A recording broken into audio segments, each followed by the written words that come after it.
Bueno, pues gracias al presentador por presentar, gracias a los organizadores por organizar, a los que estáis de asistente por asistir y a los que estáis de oyente por oír.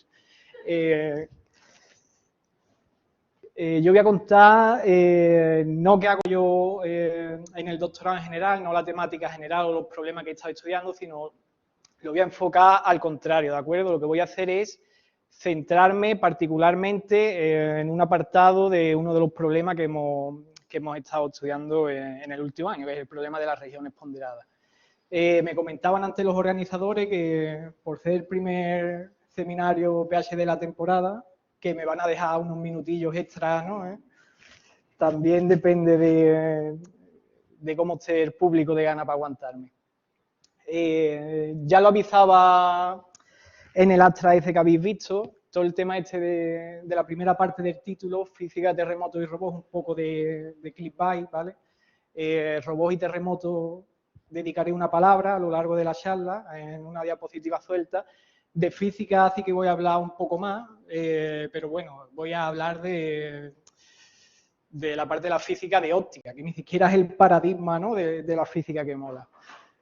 Este trabajo es un trabajo conjunto con Justo Puerto y Martín Lavé. El outline o índice de la charla es el siguiente, ¿vale? No hay outline, no hay índice, vamos mal de tiempo, hay que ir rápido, entonces voy a introducir rápidamente el problema del WRP y vamos a ir tirando del hilo y a partir de eso se irá montando la charla. Hay diapositivas que sobran un poco, ¿vale? Entonces voy a pasar muy rápido por ellas, ¿vale? No he calculado muy bien el tiempo. Entonces, el problema del camino mínimo, todo el mundo lo conoce. La solución de ese problema de camino mínimo, pues bueno, y cómo atravesar los nodos, para ir de un nodo inicial a uno final con la longitud dada. En geometría computacional interesan también los problemas de camino mínimo, pero planteados ya sobre el plano. Vamos a suponer que sobre el plano euclídeo. Entonces, a mí me dan 2 puntos y me preguntan el camino mínimo. Pues, tal como está formulado ese problema, no tiene mucho sentido, ¿no? Porque directamente lo que hago es uno con un segmento, el punto inicial y el punto final. Entonces, esto se entiende que es en un contexto en el que tiene algo más de chicha. Por ejemplo, mirando la realidad, ¿no?, lo que más sentido tendría es considerar barreras, ¿no? Yo con geometría computacional, con una serie de polígonos, y digo, esto no se puede atravesar. Entonces, el camino de antes del segmento este que unía S y T ya no me vale y tengo que buscarme otro camino. Por ejemplo, ese de ahí. Y estos tipos de problemas, como digo, se estudian en geometría computacional. Estamos ya en el año 1991, ¿vale? Hemos ido rápido desde el problema del camino mínimo, que se puede resolver con el algoritmo de Dijkstra, que no lo he comentado, hasta el año 1991.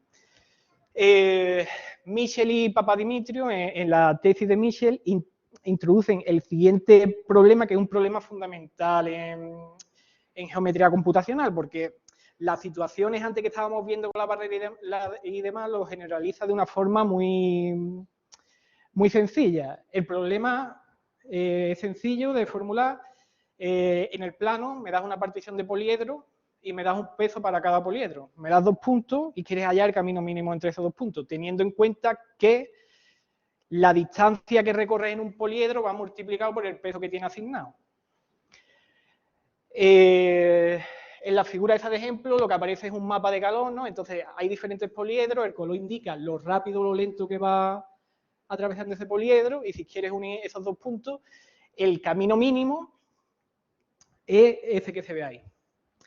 ¿Qué es lo que está ocurriendo ahí? Ahí lo que está ocurriendo es que un poliedro morado que, aunque podría atravesarse, no se atraviesa porque es más costoso que bordearlo. Entonces se decide bordearlo. En este problema se pueden considerar también las situaciones extremas como son considerar que un poliedro tiene asociado un peso infinito, luego sería una barrera, no se puede atravesar, y también que un poliedro tiene asignado peso cero, no cuesta nada atravesarlo. Como veis, van apareciendo una serie de puntos que he señalado que están en las caras comunes de los poliedros, que son lo que se llaman los gates. Los gates son puntos que se localizan en las interfaces y son los que van a determinar la solución del problema. Bueno, esto es un comentario pequeño sobre el WRP, no me voy a parar a comentar exhaustivamente el ejemplo, pero en el WRP se pueden revisitar poliedros. Eso os lo podéis imaginar sencillamente. Si tienes 2 puntos en un poliedro que es muy pesado, a lo mejor te interesa salirte del poliedro, ir recorriendo por poliedros que son menos pesados y después volver al poliedro, que es un poco la situación que se ilustra ahí, pero no me paro. Entonces, si tú en el WRP te olvidas de los poliedros que tienes asignados peso cero, ¿vale? Que eso me daría problema. Estoy definiendo un espacio métrico, porque al poder revisitar poliedro puedo hacer que se satisfaga la desigualdad triangular. Rápidamente, por las aplicaciones, ya hemos dicho que no vamos a comentar apenas nada. En el paper inicial de Michel y Papadimitriou, la aplicación que se propone es el diseño de ruta de robot. Tú me das un mapa con diferentes terrenos, que puede ser tierra, arena, hierba, carretera, y tu robot atraviesa diferentes velocidades esos terrenos. Pues ya está, con el WRP puede modelar esa situación.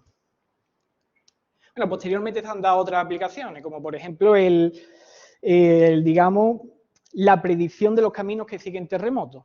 Esta es una referencia más reciente, de 2018, que se ha hecho en conjunto, o más bien en conjunto en contacto con seismólogos, en el que se han aplicado condiciones sobre el WRP para ver cómo atravesaría terreno cuya composición, digamos, a nivel geológico es diferente. Y esto se ha aplicado sobre datos reales obtenidos de la web, ¿vale? Que son esos, por ejemplo, que se muestran ahí. Bien, una propiedad importante del WRP es que los puntos intermedios, los gates estos que aparecen en las caras intermedias, obedecen la ley de Snell. Me explico.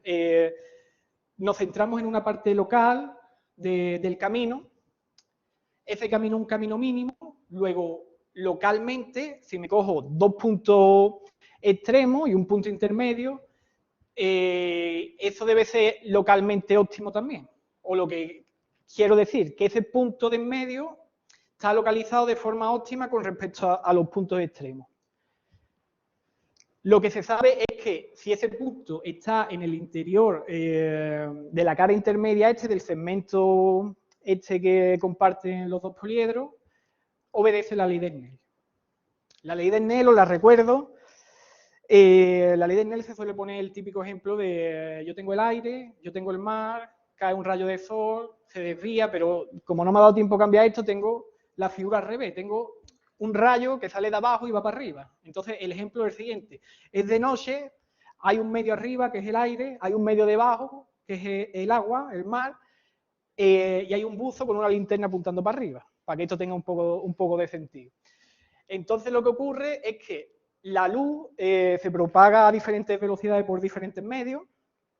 Por el agua se propagará con una determinada velocidad, por el aire de otra. Eso se mide con un índice que se llama el índice de refracción, si no recuerdo mal, y lo que ocurre es que se obedece o se sigue la siguiente relación, que es que cuando el rayo sale del agua, se desvía un poco con respecto al ángulo con el que entra. Esa desviación o esa relación entre los ángulos me lo da la ley de Snell. La ley de Snell me dice que el índice de refracción en el primer medio multiplicado por el seno que forma el rayo incidente con la normal a la superficie de separación es igual al índice de refracción del segundo medio multiplicado por el seno del ángulo que forma el rayo saliente con la normal a la frontera de separación. Y eso lo cumple el WRP. Y desde los años 50 se saben que eso lo cumple también muchos problemas de camino geodésico o generalizaciones de esta ley de Snell. Pero eso no es sorprendente si tenéis en cuenta que la ley de Snell se deriva del principio de Fermat. Y el principio de Fermat lo que te dice es que la luz sigue una trayectoria de camino mínimo. Entonces, básicamente, lo que tiene en la ley de Snell es un caso del problema del WRP. Bien, ahí hay alguna referencia sobre el WRP. He cogido unas cuantas y es simplemente para ilustrar lo siguiente. Si miráis el tipo de algoritmo que se da para resolver ese problema, aparece mucho la palabra aproximado. No es que aparezca mucho, es que siempre se proponen algoritmos aproximados. Es más, hay dos tipos de algoritmos para el WRP, dos categorías. La que propuso inicialmente Michel y Papadimitriou, que es un algoritmo que utiliza el algoritmo de Dijkstra continuo, que es una variante del algoritmo de Dijkstra en el grafo, junto con la propiedad esta de optimalidad local siguiendo la ley de Snell, y los otros algoritmos pues tienen una idea más sencilla, que es yo me cojo las interfaces, la cara esta entre los poliedros, discretizo metiendo un montón de puntos y uno los puntos con aristas, es decir, meto puntos por doquier y construyo un grafo que discretiza denso, que discretiza el problema.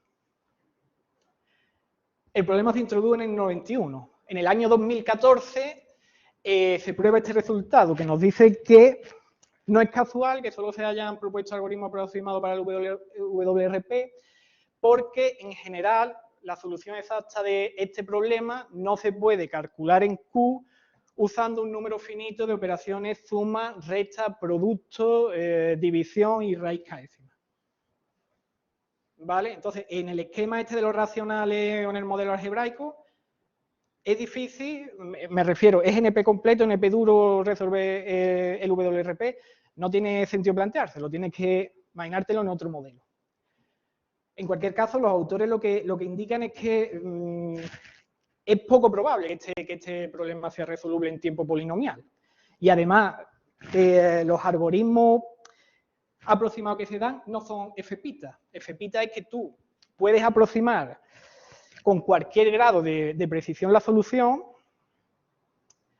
pero en coste polinomial. Y los algoritmos que se dan no son de este estilo, porque tú puedes aproximarlo todo lo que tú quieras, hasta un épsilon, pero eso hace que te revierta en un coste computacional exponencial en el grado de la aproximación que tiene. Entonces, teóricamente, tú puedes dar una aproximación que es polinomial para un grado de precisión fijo, pero eso después ni se implementa. Y si se implementara, se vería que eso iría regular. A ver, tenía aquí la prueba que dan Carufel y compañía de que el problema no es resoluble en Q con el modelo algebraico, pero voy a dar nada más que la idea, aunque si alguien está interesado en las preguntas, la prueba tiene nada, es el típico paper de 2 páginas y ya tienes el paper, es un contraejemplo.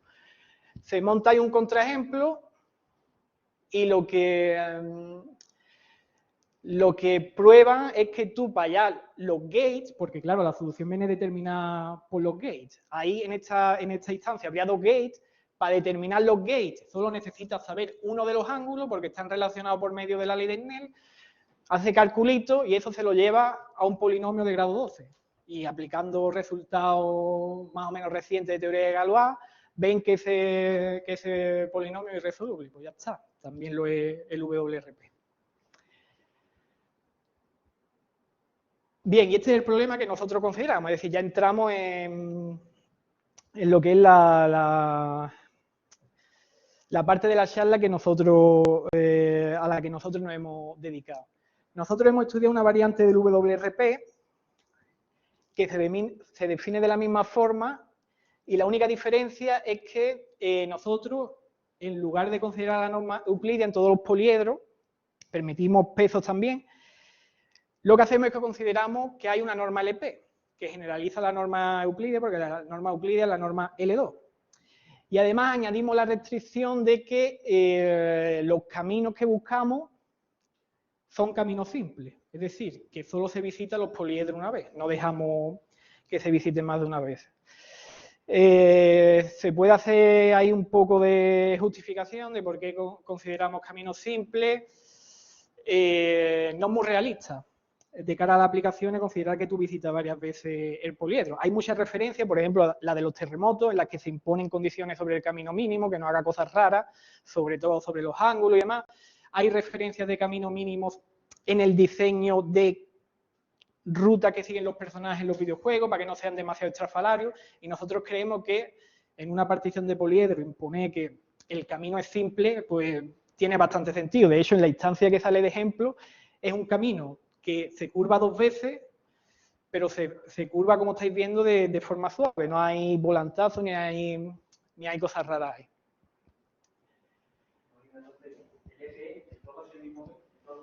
No. Tú, no lo he dicho, pero tienes ahí los colores y, por ejemplo, en esta instancia tienes que el púrpura es la L1, el verde es la L1,5, el verde es la L2, puedes cambiarlo, las LP. Puedes coger, ya lo aprovecho, no está escrito formalmente, cualquier LP entre 1 y más infinito que se pueda expresar el P como un racional. Y todo lo que explicamos en adelante sirve para eso, si no ya es otra historia. Os recuerdo la forma de la norma LP, ¿vale? Para cualquier punto X de Rn general, la norma LP es esa, la norma L2 es la euclidia, consideramos P desde 1 a más infinito, ambos incluidos, ¿vale? Los podemos considerar, aunque ahora para una parte vamos a quitar los extremos. Y para que tengáis una idea de cómo funcionan estas normas, lo más fácil es tener a simple vista la bola unidad, ¿no? Y esto va, si os dais cuenta de la estructura que esto sigue, desde la L1, que es un rombo, ese rombo se va abombando hasta llegar a la L2, en la L2 se convierte en una circunferencia y ahora esa circunferencia se va acuadrando, ¿no? O por decirlo de alguna forma, hasta llegar al cuadrado que es la L infinito. Bueno, eso con respecto a la norma LP, pero lo que nosotros tenemos son mixturas de norma LP. Entonces, simplemente por poner ahí unos dibujos, ahora os explico de dónde vienen esos dibujos. Las bolas en nuestros problemas localmente, porque esto va cambiando de poliedro en poliedro, pero digamos que en la frontera entre dos poliedros, las bolas que aparecen son del tipo que veis ahí. Por ejemplo, si considero una instancia donde hay una norma L2 y una norma 1,5 por L1, en el primer caso, que el centro de la bola está por encima del hiperplano separado, pues lo tengo por arriba, algo así como la bola euclidia, y por abajo lo que me sale es como una cosa que tiene una parte elíptica, después una parte en línea recta. Si desplazo el centro a la región separadora, pues ya me sale una cosa que por abajo tiene, digamos, frontera rectilínea trozo. Esto está sacado de un paper de Plastria de 2019 que explora más formalmente cómo son este tipo de bolas, pero no para normas LP, sino para gauge en general. Y simplemente por curiosidad, si lo queréis ver, salen cosas más curiosas, porque permite revisitar y aparecen ahí una serie de bolas, como digo, un poco curiosas. Ya voy a llegar al tiempo que oficialmente debería tener para la charla, pero me voy a alargar un poco más, ¿vale? Vamos a llegar a la parte interesante y voy a intentar contarla lo mejor que pueda.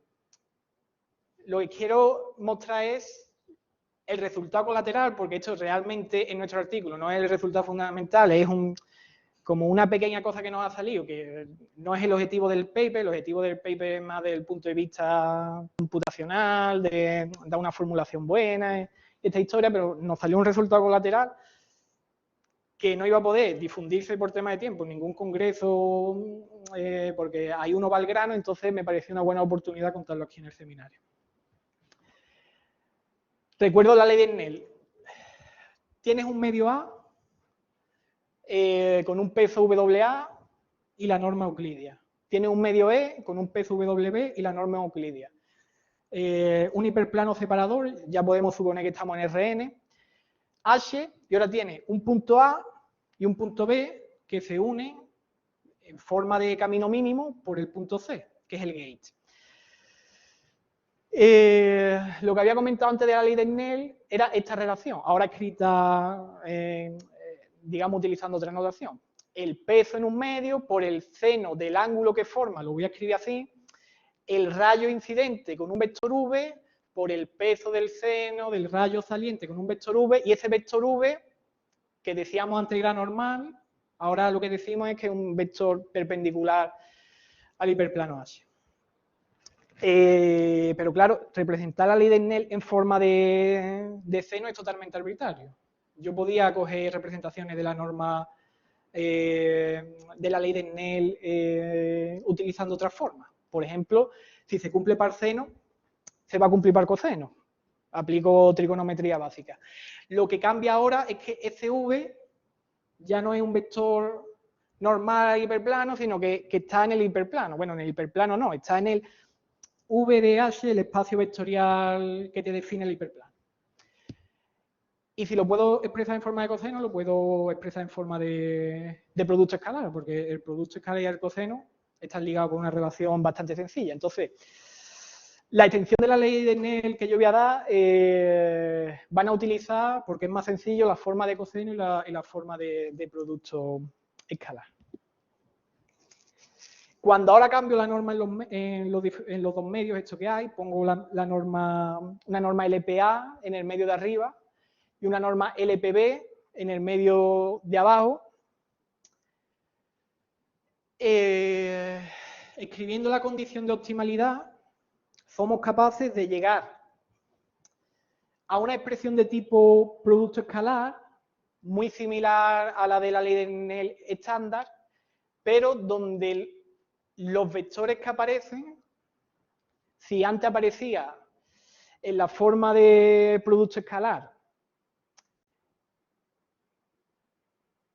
el rayo incidente normalizado y el rayo saliente normalizado, ahora nos aparece una expresión que depende del rayo saliente y del rayo incidente, pero que no se ve muy bien lo que es eso. Entonces, hasta aquí ya habríamos extendido la ley de Snell.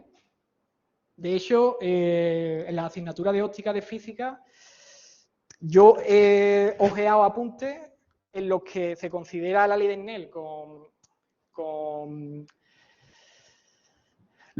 normas elípticas y sostienen condiciones de optimalidad local del tipo producto escalar. Pero el trabajo que nosotros hacemos a continuación no es simplemente derivar la condición de optimalidad, sino es darle una interpretación a esa cosa que aparece ahí. Bien, pues la clave de darle interpretación a eso es la polaridad entre normas LP. Si tú te coges una norma LP, esa norma LP tiene asociada en una correspondencia 1 a 1 otra norma LP. Esa correspondencia viene dada por lo siguiente. Si tú te coges la bola unidad de la norma LP, lo que aparece ahí como BP, tú le puedes calcular lo que se llama el conjunto polar. El conjunto polar es el conjunto de los puntos de Rn tal que el producto escalar de esos puntos con los puntos de la bola que tú coges es menor o igual que 1. Pues bien, cuando tú le haces una norma LP, lo que te da es la bola unidad de otra norma LP. Y entonces están ligadas las normas LP 1 a 1. Es más, esa relación está determinada de forma bastante sencilla. LP y LP0 es polar una de otra si solo si 1 entre P más 1 entre P0 es igual a 1. Eso lo que te dice es que las bolas, es decir, las normas LP de tipo rombo que se ensanchan, tienen asociada una norma LP con bola unidad de tipo círculo que va a cuadrado. Si os acordáis de... Y la norma euclidia es autopolar. La dual es ella misma. Entonces, para facilitar un poco lo que viene a continuación, ¿vale? He preparado este ideograma de la notación que vamos a utilizar, que básicamente, si os fijáis, cada vez que nos referimos al polar de algo le ponemos el circulito. Entonces, la regla memotécnica es, si yo hago el polar del oso, me da oso polar.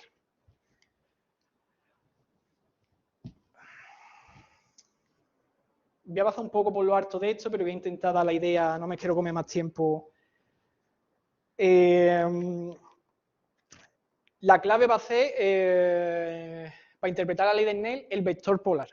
El vector polar, hasta donde nosotros sabemos, es algo que no existe, o hasta donde llega nuestro conocimiento, porque nosotros tenemos conocimiento bastante básico de análisis convexo del libro de Rockefeller y todo esto, pero sabemos que existe el conjunto polar, pero no hemos encontrado una definición de vector polar.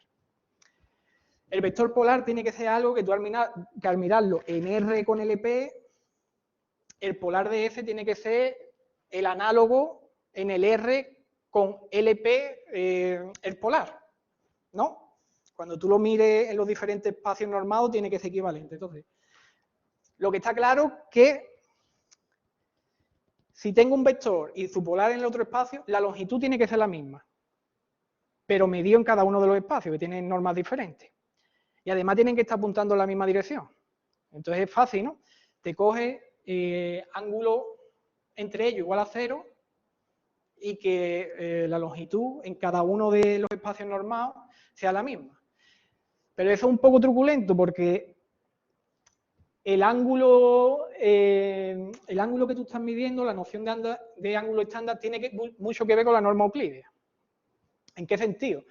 Bueno, el ángulo se define, el ángulo estándar, como el número entre 0 y pi, que verifica la relación esa del coseno.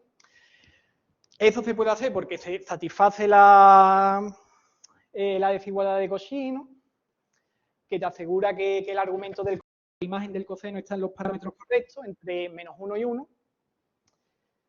Y de forma más general, eso es verdad para toda norma que viene de un producto interno, expresándose de la forma la norma igual a la raíz cuadrada del producto interno del vector con el vector.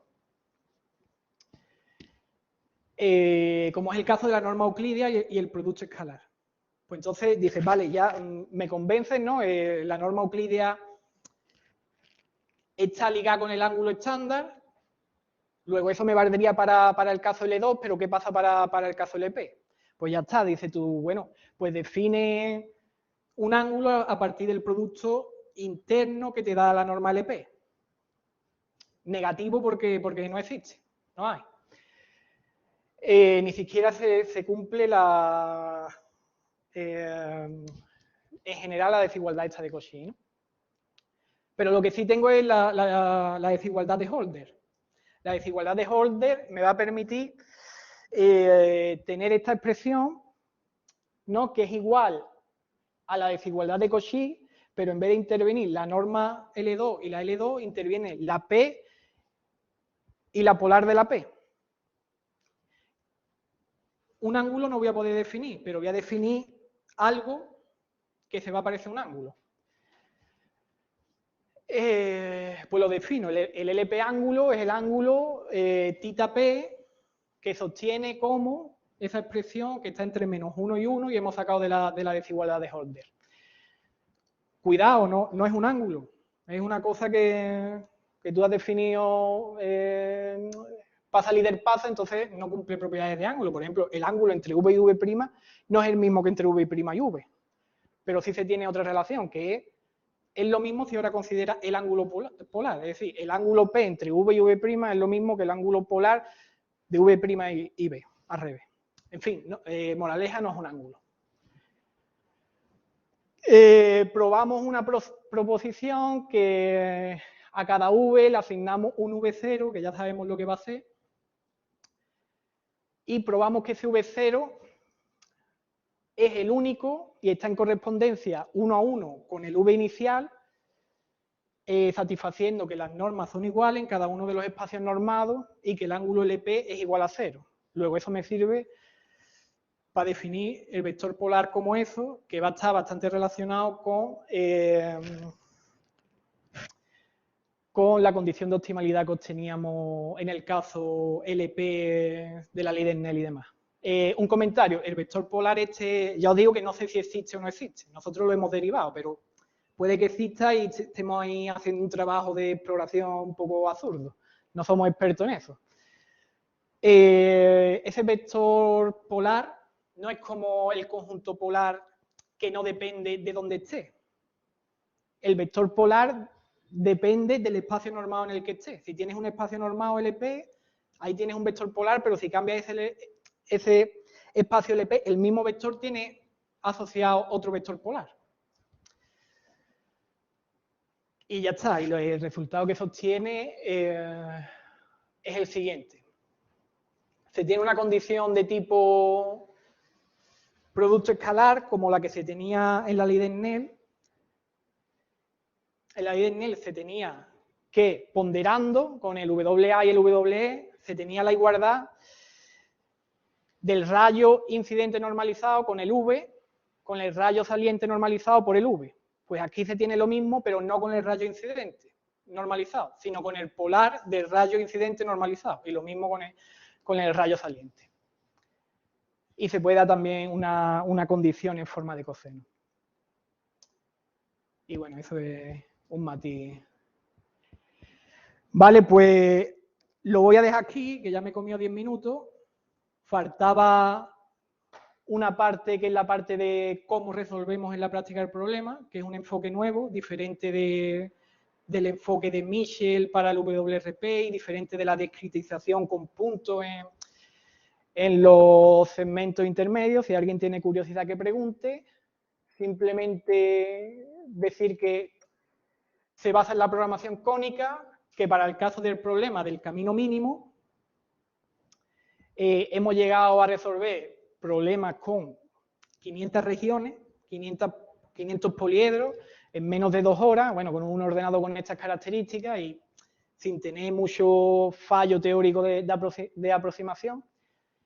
Y bueno, ya esto lo paso y también hemos considerado problemas de localización, que son otros problemas en este contexto y resultado también modestamente bueno, por decirlo de alguna forma. Y eso es lo que quería contar.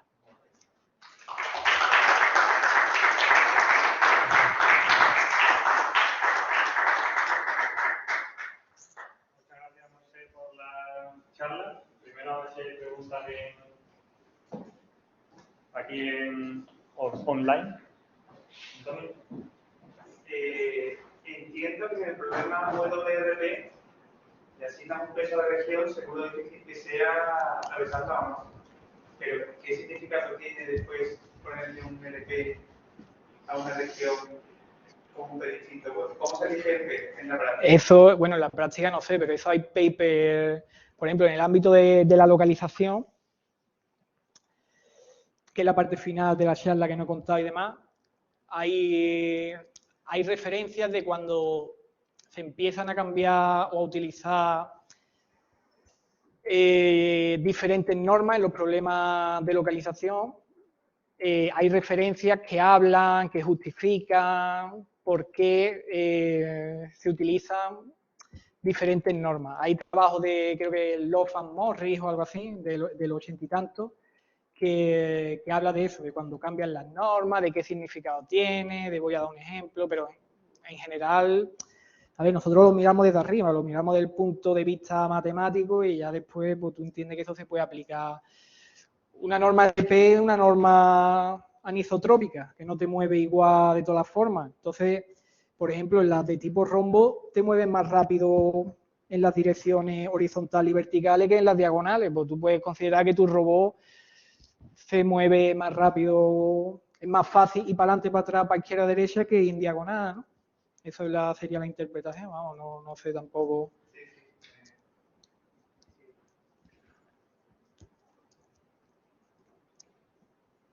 Yo tengo otra pregunta. En las interfaces, ¿qué consideras que pasa? Porque he visto que en algunas soluciones pasa por la interfaz. En las interfaces, en el problema original de Michel, tiene 2 opciones. Puedes considerar que te vas con la norma más rápida, por ahí, o puedes considerar que tiene una norma diferente. Sería como una carretera, una línea. En nuestro problema, que solo puedes visitar la región una vez, pues pasará lo que te esté indicando la secuencia de visitado que tú tengas. Si en ese momento tú consideras que estás visitando una, irás a la velocidad de esa. Si consideras que es la otra, irás a la velocidad de la otra. De todas formas, el modelo que nosotros proponemos para resolver eso se basa en un grafo subyacente, que es el del ONE este. Pues nosotros lo que probamos es que sin cambiar modelo, cambiando el grafo subyacente, tú puedes considerar que tienes otra norma ahí, que puedes revisitar, que nuestro problema se puede tratar. En principio lo que pasa es, estás viajando a la velocidad de la región que tú consideres que estás visitando, pero lo puedes complicar si quieres. Y no de forma muy difícil, sino cambiando un grafo. ¿Alguna pregunta más online?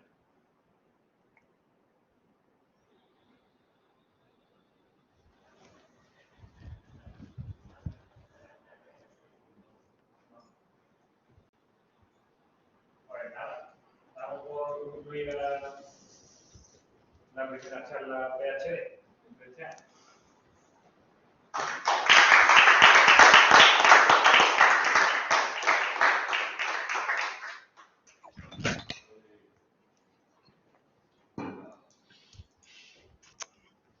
Voy a coger el pen.